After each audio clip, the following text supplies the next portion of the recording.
Welcome to unPACKed, an open-minded podcast taking a clinical, not political, approach to helping pet parents around the world. I'm Mattison, certified dog trainer and behavior consultant, and this is the first unPACK session. We're going all the way back to episode 1, when Jerri and I unpacked reactivity in a multi-dog household. We are so excited to share with you the heart of our conversation with Amy as we unpacked her case plan. We'll be back to a full-length episode next month. If you're enjoying the podcast, follow or subscribe to make sure you don't miss an episode. Leave us a review and tell a friend. Settle in and let's unpack. All right, so one of my biggest questions, and I started rolling in this newer setup this past weekend because I wanted to see, practically speaking, what would come up. So like you said, a lot of high interest questions.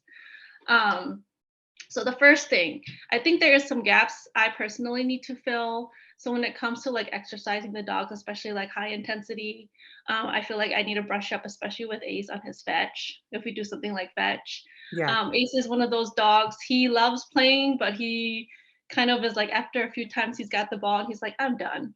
And so prior to working with you and getting in with you and Jerri, I was doing it inside with the leash on him to get him to help continue that back and forth, which is really great. Mo is one of those dogs, like, I'm gonna have to continue working on. She wants to do stuff when she wants to do things. How are they with Tug? Ace, that's the love of his life outside of swimming. He could tug all Okay. day, every day, probably more than I ever could.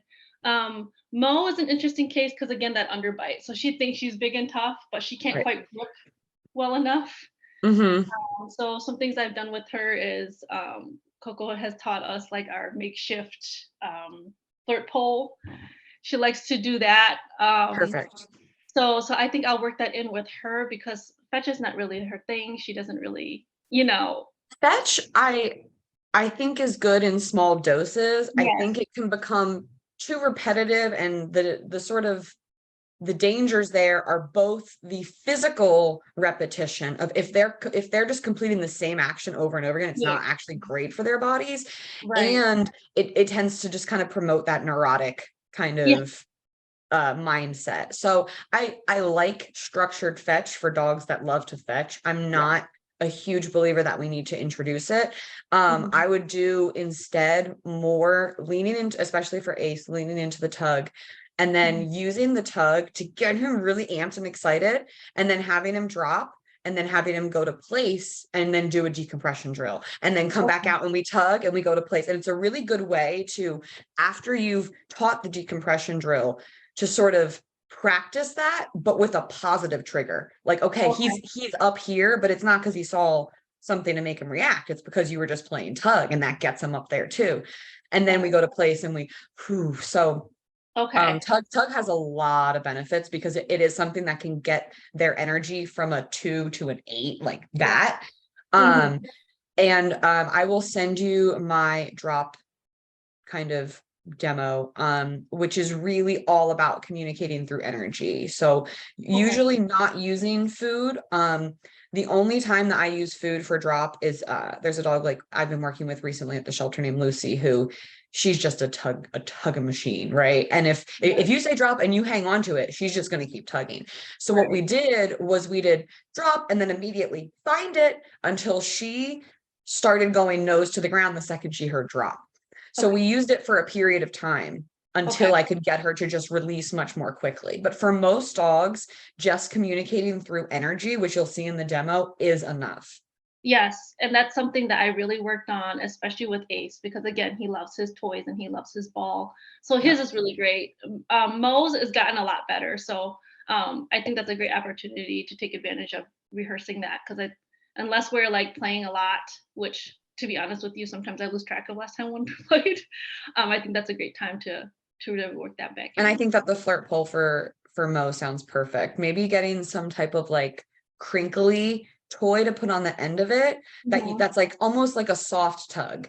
That like if you're not pulling hard, she probably could kind of do like a gentle little tug. Okay. We're getting a lot of rain, so it's probably going to be well into May, looks like. So I've been working them inside. So thankfully, I think I showed you some of the foyer areas. So the foyer is an open area between the 2 living spaces.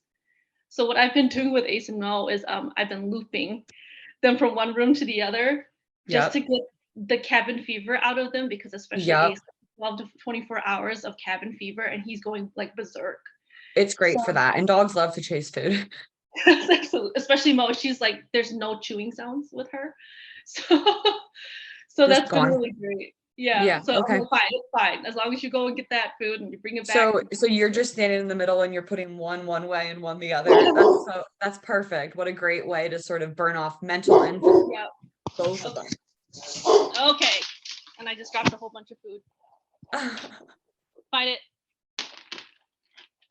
What is he currently barking at out the window? It sounds like there's a big motor outside. So something that I've learned, because I've been working with some of this like sound clip stuff, is that I've started with the diesel engine sound, because that is kind of like, we have that's actually Remy's only real thing, is he hates that. There's something about that, and like when I was still with my ex, I think Ace got used to it because we had a diesel engine truck. Okay. But I think for him it's the vibration. Like it's the vibration in that low humming sound. So I can recreate the sound, but I can't recreate the vibration. So he's like flying through with like. So, okay, here's where you have to use a high quality Bluetooth speaker.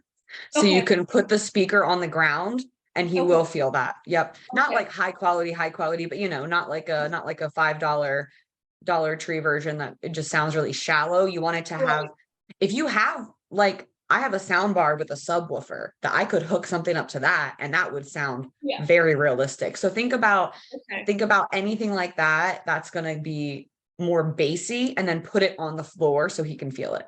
Okay. Yeah, I was listening to it yesterday. I was like, oh, I forgot it's the freaking vibration. It's the vibration. Yep. Remy's the same. Yeah, it's so funny because like sometimes he'll react to like the neighbors slamming their car door. Sometimes he won't. Like with Ace, sometimes it's like, I caught it last night. I kind of closed the dryer door maybe a little too loud and it spooked him. So I think for Ace, it's like, oh, you scared me. Okay. So he just has like a heightened startle response too. Okay. Yeah. So I'm like, okay, that's something to note for sure. It is definitely something to note that he's just more easily spooked, and doing the sound desensitization and generalizing it as much as you can will help with that. Yeah. And then also just thinking about like, how does he kind of bounce back from those startle moments? Like if it's a bark and then he's kind of fine, I think that's really workable. If he gets startled and he stays up here, then I think we want to talk about introducing some decompression, whether it's place or the scatter or some way to help him calm down. But if he's pretty quickly regulating that. With Ace, I think it depends on how startled he is, it feels like, because sometimes he'll bark a couple times and then he'll kind of look around to see if it's going to happen again before he barks again. And sometimes he's just on one, just Wah! And I'm like, okay, now it's time to scatter. You know, now it's time, we need to stop with that. So it seems like he's trying to figure out, is there something there? And if he's like, I'm not sure, then he's not going to keep barking. But if he knows there's something there, he's going for it. Okay. And we did a lot of practice because I had lived with two of my brothers in their 20s. So, you know, their bachelor life in it. So one of them especially does a lot of Uber Eats and like DoorDash. So it's almost like every evening there's a car coming. So I used to dread it. But now it's like, okay, now we get to practice every day. Yep. With the Reactivity course and now working with you. So awesome. Now I'm like, okay, I'm annoyed, but at the same time, we got to work through this. So it's going to continue to happen. Yeah. And now you don't have to like have somebody drive by to pretend that they're a delivery driver. You can just practice because it happens all the time. Yeah, for real. It's like clockwork, 6:30 to 7:30 every day. Okay, there we go. Perfect. Yeah. I was like, thanks, Adam. You know, and that's just more Ace is reacting to the noise. He probably does hear the door slam and he's alert. And then once he hears them at the door, then he's barking. Yeah, I think it took me a while to understand this, but Ace is just my more sensitive dog. You know, like the sounds, the noises, you know, even like if there's a change in me, he's very quick to tune in. I noticed Mo will jump into the reactivity if she sees, oh, Ace is freaking out, you know? Yeah. I think we want to try and like the first goal is when you see that he's alert, how can we kind of prevent that further reactivity, right? Like that's okay for the first thing to be that for now that Ace notices something and you try and keep it by using those protocols from kind of going any further, right? But ultimately, we want to have him not even be startled or alert to that, right? But that's not day one. Mhm. Okay, so this is the before dinner, after dinner protocols, and this is probably where I need the most clarification, maybe. So I know we're talking about, okay, so before their dinner, we want to make sure that they have some movement Mhm, before we work into the reactivity setup. mhm. So I'm trying to think like what that looks like. So to give you some context, um, we're coming out of the snowy weather back into like doing life outside. So Yeah. there's a lot of like retuning up of like being on the leash, right? And I know that's just something that's going to take some time. We're just going to continue to do. So it could be structured play for movement Okay. again, right? Especially like if the weather's crummy and you don't want to go outside. I'm gonna tell you what, sometimes, not always, it takes a lot for me to convince Remy to go out when it's raining hard. He doesn't Yeah. want to do it. And like, Mhm. I'm not going to make him go out, especially if I don't want to be out. Yeah. So there's no reason you can't do structured play inside as their movement. Okay. This what you were telling me about how you were using that loop. Same thing. That's giving them both opportunities to move. Just knowing that they've been in the kennel for a couple of hours, giving them an opportunity to just shake it off, 5-10 minutes of movement each. That's honestly it. You could slap a leash on them and just take them around the building, around the house, around, and then switch and go the other way. We don't even have to head out into the neighborhood, especially if that's gonna, be a potential to rehearse the reactivity. Right. We just want to shake it off. I do not really, Enzo's around me a lot because I work from here and we really don't, that my life cannot be less than what's Right. going on with Right. Enzo. Like it's just not a personal vision for me. I love Enzo. He's my best friend. I want to Mhm. include him in as much as I can. But like I didn't walk him. I included him in what I was doing, Okay. so I made sure that the tasks that I'm doing always prepare him for that. So um, the scatter feeding and then working the structured play into the task that I'm doing to keep the engagement. I was probably out there maybe 10 minutes messing with my camera, doing all the little whatevers that you do, and chasing him around while he played with the stick. You could do that with a drag line. And I would just turn around and I would go, "What are you doing?" And then he would run, and then I would turn back around and like hurry up and try to put the mic on, and then I would turn around and get up and chase him, and it wasn't anything that was like all this extra time I was putting in. It was just remembering to just almost like you would a child, include Mhm. them in the moment because they can't just, be there like that. And then the other thing that I did was when I knew that I had this going on, so I had back to back things. I had an interview and then I had this, and I knew that I didn't want him to be restless or, let's take it, reactive or extra in any way, whatever. So I made sure that I took his food and I saved it for the time of the day that I knew that this would be most beneficial and helpful to all of us, to everyone. Everybody wins. Everybody wins. And I scattered it all over the yard. He was out there for probably 30 minutes. I hurried up and put my makeup on and I did or whatever. I don't think that was the order, but I did whatever. And then now I'm able to do this. I don't have anxiety Mhm. that, he's not fulfilled or he's going to do some type of weird shit or, whatever the case may be. There's so much relief in learning how to work this stuff in. But that's the way I think about it. I think about it as like, okay, I have to go take a shower. Milo, okay, I can't just expect Milo to just do nothing. I'm purposely talking about my child now, not my dog. Switch. So I need to make sure he's set up with his toys, that he isn't hungry, so he doesn't go wandering off looking for something. It's just really more about setting us all up for success than it is having more time. It's just Okay. maybe doing it a little differently. So as you approach thinking about things like dinner time, thinking about these rituals, put those glasses on of I need everybody here to win. What's the first thing that you do for you when you get home from work? Like, do you catch up with your brothers from the day? Do you watch a news I clip? come home and Do I you doom scroll? What do we do? What do we do? I eat. We eat. 'Cause Okay, so grab I yourself eat. a snack, stand in the foyer, and start launching kibbles for them to chase while you get your blood sugar up. Like, absolutely incorporate it into something that is, Okay. a part of your day. I like the way that you said that, Jerry. It's not about finding more time. It's about being more creative with our time. And honestly, women, we are multitaskers, masters at it, to a fault. I can't do one thing anymore now. It feels wrong to not be doing 6 things. So agreed. The movement piece especially should be the easiest one. It should be almost mindless. Okay. Cool. Because the other parts take a lot more mental engagement from you. The movement part shouldn't.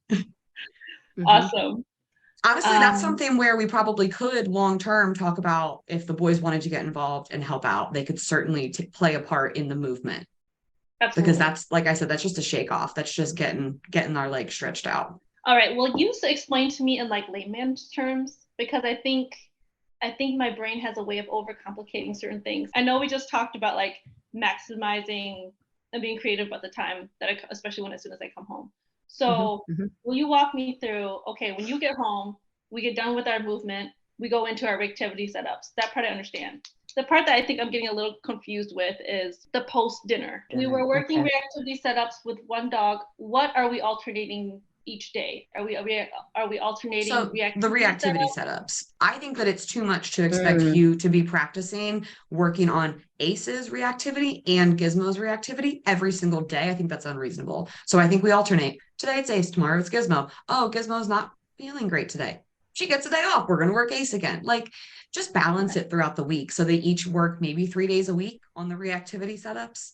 And think about it. Yeah, Amy, think about it like at the gym, like you're going to do glutes, you're going to do arms, you're going to do, I guess you could do glutes 3 days in a row, but we all know that you're just trying to get them faster. Okay.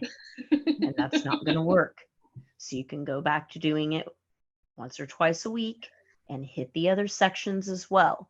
And if you try and hit a section that's still sore, right? Probably it's too the greatest soon. analogy that I've ever dropped about that. I think it's fantastic. It's so good because, right, you've got your upper body and your lower body, right? So like, even if you plan to do upper body one day and you wake up, but your upper body's killing you and your lower body feels great, audible, pivot. Go with what feels right. If one dog is not feeling great one day, they shouldn't be training reactivity, because we should have no behavioral expectation if our dog is physically not feeling great. I say no, but like in the terms of behavior change, behavior modification, we're not going to change his emotions if he's got a migraine, right? Or if he's just really not feeling it. It's not linear. We all know. Even something as simple as like, what if traffic's crappy? Or like, what if, you look outside and you're like, why is it so busy today? Maybe that isn't the day to work on car reactivity. Right. Then we do sound sensitivity inside. It's okay. Because we're, like it doesn't mean that we didn't do it this week, we're never going to get the chunky butt. That's not what that means. You could say we have a plan and we're going to hit all the parts. And we're going to stick to the plan as much as it makes sense to. But we also need to be willing to be flexible and adapt, because the world is going to do that anyway. And so are our dogs. I think it's helpful, like when you're having that in your brain, like, oh my gosh, what am I working on? What do I do? Like, look at the scenario in front of you.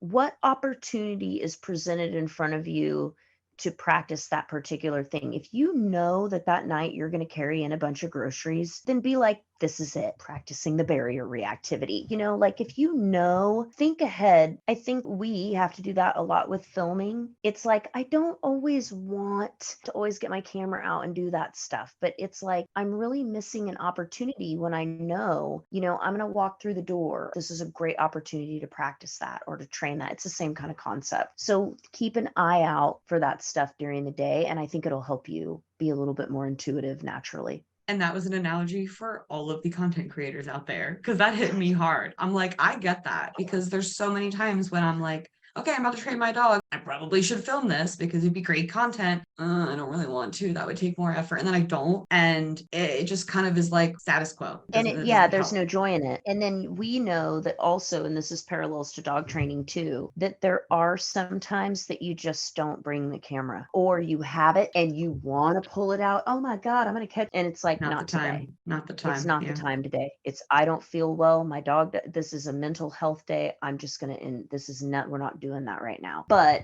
you know, I also know I can't be doing that every single day. Same goes for mental health dog day. training.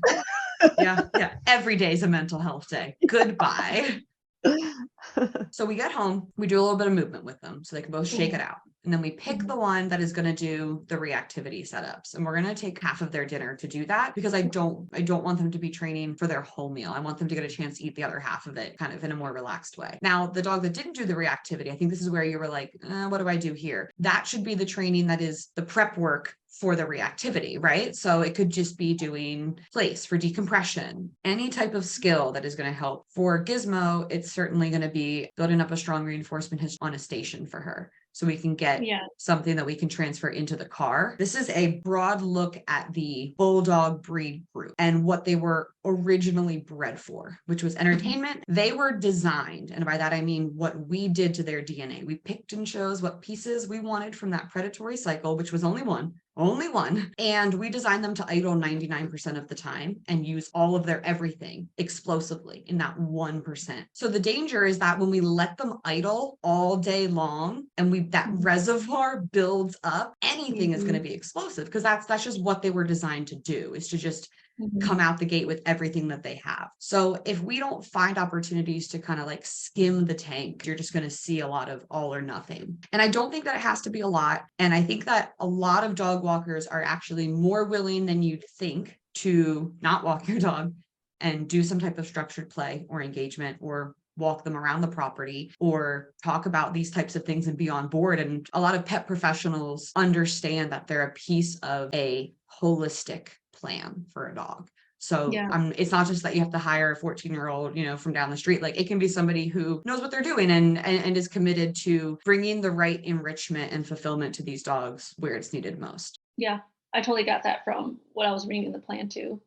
And I know my sister has just told me that she's been looking into some more help during the day with her dog. So just as a bully breed enthusiast, even my dog, if I don't play with him during the day, if I don't have like something, and I'm talking like we could even go on a walk, we could scatter feed, we could, down that long road that you've seen me walk down. We can do all of those things, but if I don't play with him and do something about his need to shake and pull and tug, it's almost like he doesn't like me as much. I don't know how to explain. I know exactly what you're talking about. It's like this visible disdain that I kept something from him that I know he needs. I don't think that dogs are trying to be manipulative or anything like that, but it's like there's something in him that I can just see is unmet. Yeah. Shredding helps a lot too. Opportunities to shred, maybe like cardboard and paper that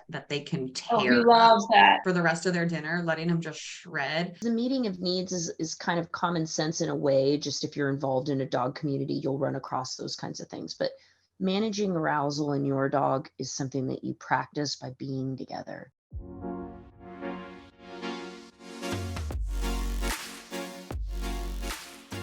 Unpacked was created by Jerri Sheriff and Mattison Simpson. For full episodes and transcripts, or to apply to be featured on the podcast, visit us at www.unpacked.stream. See you next time.